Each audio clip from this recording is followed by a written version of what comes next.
नमस्कार दोस्तों, मैं हूं आपका दोस्त रोहिताश यादव।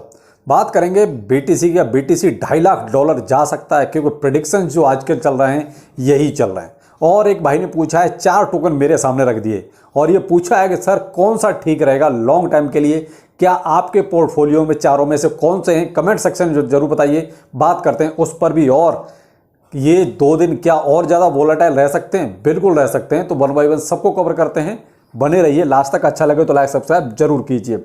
पहले लेते हैं यूएस का सीपीआई डाटा। हर महीने का ड्रामा इस महीने भी चलेगा और आपका वेडनेसडे को, यानी कि और आपके 2 दिन बचे हैं, आपका जो है यूएस का सीपीआई डाटा आना है। अब वो नेगेटिव रहेगा पॉजिटिव रहेगा, उसी के आधार पे आपका जो है ये थोड़ा सा अप एंड डाउन हो सकता है। और शायद उसी की वजह से जो आप बीटीसी देख रहे हैं अभी 30,000 और 30,500 इसी के दरमियान बीच में घूम रहा है, ना ऊपर ना नीचे। वजह वही है, कहीं ना कहीं जो है ये शायद वेट एंड वॉच। एक तो उधर ETF का वेट, दूसरा ये यूएस का सीपीआई डाटा भी आना है। अब ये अगर नेगेटिव रहा तो मैं भी आपको थोड़ा सा और पैनिक देखने को मिल जाए। अगर ठीक ठाक रहा एज यूजुअल, पॉजिटिव रहा सब कुछ, तो फिर आपका जैसा चल रहा है वैसा ही चलेगा, उसमें कोई दिक्कत नहीं। लेकिन फिर भी 2 दिन आपके अब और बेकार होने हैं क्योंकि इसके आगे और पीछे थोड़ा सा ये रहता है, मार्केट वोलेटाइल रहता है। यहाँ हो सकता है पंप डंप का सीन भी चले, तो थोड़ा सा आप यहाँ केयरफुल रहिएगा क्योंकि 12 और 13 आपके लिए थोड़ा सा मेन डेट है इसकी। तो यहां पर आपका ये डाटा निकल के आएगा। अब ब्लैक रॉक का ETF, ये ETF ऐसी बला हो गई है कि न तो निगलते बन रही है न उगलते बन रही है।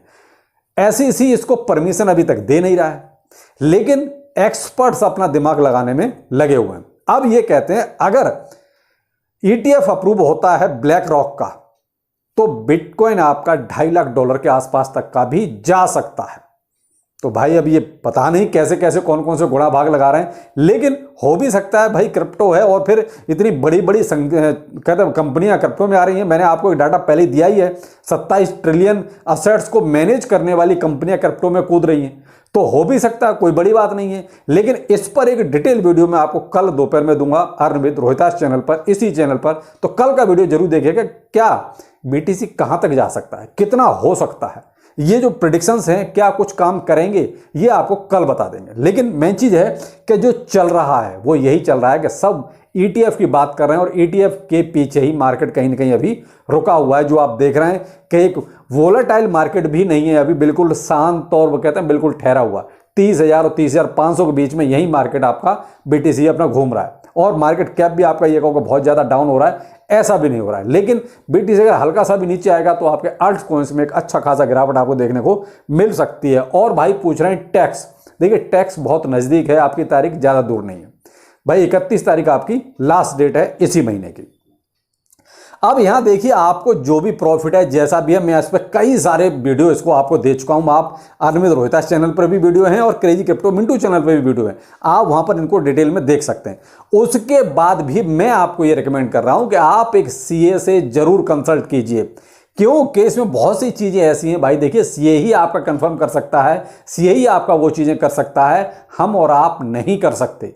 या फिर आपको ऐसा कोई ऐप आपको मिल जाए जहां आप सारी डिटेल डालें और आपका कैलकुलेटर हो जाए और आप जो है उसको पे कर सकें। अगर ऐसा कुछ है तो आप वो भी देख सकते हैं। लेकिन मैं आपको फिर भी यही रिकमेंड करूंगा कि आप किसी CA का कंसल्ट जरूर करें। कि देखो अब जब आप बिजनेस कर रहे हैं तो फिर CA की फीस तो आपको देनी पड़ेगी। सबसे बड़ा जो सवाल कई सारे यही है कि सर CA तो आपका इतना मांग रहा है, CA आपका इतना मांग रहा है। तो भाई देखिए अब CA की जो फीस है वो तो लेगा और वो एरिया वाइज डिफरेंट हो सकती है। भाई बड़े शहर है तो ज़्यादा फीस होगी, छोटे शहर है तो कम फीस होगी। लेकिन आपको कहीं ना कहीं देखिए CA के जरिए ही आपको ये काम करना चाहिए। फर्स्ट टाइम आप फाइल कर रहे हैं और फर्स्ट टाइम मैं नहीं चाहता कि आप किसी पचड़े में पड़ जाएं। आप एक बार करवा लीजिए, उसके बाद नेक्स्ट टाइम आपको बहुत सी चीज़ें अपने आप मालूम पड़ जाएंगी, तो आप अगली बार में आप अपने आप भी कर सकते हैं। लेकिन फर्स्ट टाइम अगर आपको टैक्स भरना है तो मेरा रिकमेंड तो यही रहेगा कि आप जो है किसी CA से एक बार कंसल्ट जरूर करें। पहली बार में जो भी फीस जाती है दे दीजिए, ज़्यादा पछड़े में मत पड़िए। देखिए और रही बात इसकी, भाई देखिए कोई भी यूट्यूबर आपका इसमें कोई भी हेल्प नहीं कर सकता, कोई भी आपका फाइल नहीं करा सकता। ये आपको काम सारे अपने आप ही करने पड़ेंगे। आप अपनी डिटेल्स निकालिए, पूरी ट्रांजैक्शन हिस्ट्री निकालिए और लेके CA के पास पहुंच जाइए। पहली बार तो आपको फीस देनी ही पड़ेगी, उसके बाद फिर नेक्स्ट टाइम आप अपने आप सीख जाएंगे कि CA ने कैसे कैसे क्या क्या किया था और कहां पे फाइल करना है। बस दैट्स इट। अब इसमें आप कोई भी यूट्यूबर से आप पूछोगे, पूछते ही रहोगे, भाई होगा कुछ नहीं। यूट्यूबर आपका कुछ नहीं कर सकता, कोई इस मामले में हेल्प नहीं कर सकता। क्योंकि यूट्यूबर खुद जो है सीए के पास लाइन लगा के खड़े हैं, तो वो आपकी क्या हेल्प करेंगे भाई? इतना फैक्ट कोई नहीं बोलेगा कि जैसे मैं आपको बोल रहा हूं। मैं खुद सीए से ही करवा रहा हूं। अगर मैं कहते सारी चीजें मुझे ही पता होती तो फिर मैं सीए से क्यों कराता? तो इस चीज को आप समझने की कोशिश कीजिए भाई। कोई भी यूट्यूबर कुछ नहीं कर सकता। आपको फर्स्ट टाइम यूट्यूबर सीए के पास जाना ही पड़ेगा, क्योंकि मैं तो अपनी बता रहा हूं, मैं खुद ही सीए के पास हूं। तो इसलिए भाई थोड़ा सा पेमेंट आपको देना पड़ेगा, दे दीजिए। कम से कम आप एक टेंशन फ्री तो रहेंगे। बाकी आपकी मर्जी है, जैसा आपको ठीक लगता है। पूछा कि सर मैं आपके सामने 4 टोकन दे रहा हूं, मेरे पास हैं और मैं बाय करना चाहता हूं और लॉन्ग टाइम पोर्टफोलियो के लिए बाय करना चाहता हूं, तो क्या ठीक रहेगा? तो देखिए, जो डॉट, पॉलीगॉन, एक्सआरपी और डॉज कॉइन, ये 4 टोकन्स हैं। इन 4 टोकन्स में अगर मेरी राय, मेरा ओपिनियन है, तो केवल लॉन्ग टाइम के लिए मैं इनको रखना चाहूंगा, पॉलीगॉन और डॉट को। लॉन्ग टाइम के लिए मैं केवल 2 रखना चाहूंगा। हाँ, शॉर्ट टाइम के लिए आप जो है एक्सआरपी और डॉज कॉइन को रख सकते हैं। भाई देखिए, डॉज कॉइन में अपना कुछ होता जाता है नहीं। डॉज कॉइन केवल अगर इलॉन मस्क कुछ करेगा तो डॉज कॉइन एक अच्छा परफॉर्म करेगा, अच्छा रिटर्न भी देगा। अगर इलॉन मस्क ने कोई अपनी परफॉर्मेंस नहीं दी, कोई ट्वीट नहीं दिया मतलब, तो देखिए डॉज कॉइन आपका कोई परफॉर्म नहीं करेगा। बेशक मीम कॉइन्स में सबसे टॉप पर है, लेकिन फिर भी ये चलता इलॉन मस्क के हिसाब से ही है। तो भाई माई बाप इसका एलोन मस्क है। अगर इसको मान लीजिए कहीं उसने ट्विटर में पेमेंट के तौर पे इंटीग्रेट कर दिया, तो भाई फिर डॉज कॉइन अच्छा परफॉर्म करेगा, फिर तो कहते कहने ही क्या। लेकिन अगर एलोन मस्क ऐसा नहीं करता, केवल अपने प्रॉफिट के लिए करता है, तो ये पंप डंप ऐसे ही होता है जैसे होता आया है। तो भाई मैं इसको लॉन्ग टाइम के लिए नहीं रखूंगा। एक्सआरपी के साथ प्रॉब्लम सबसे बड़ी वही है कि इसका जो लॉ सूट है, लॉ सूट काफी लंबा खिंच गया है और अभी भी कोई ऐसा फाइनल कुछ नहीं निकल के आ रहा है कि ये कब खत्म हो जाएगा। तो इसीलिए इसको लॉन्ग टाइम, अगर मान लीजिए इसमें कोई प्रॉब्लम आती है तो भाई जो चल रहा है उससे भी नीचे प्राइस आ जाएगा।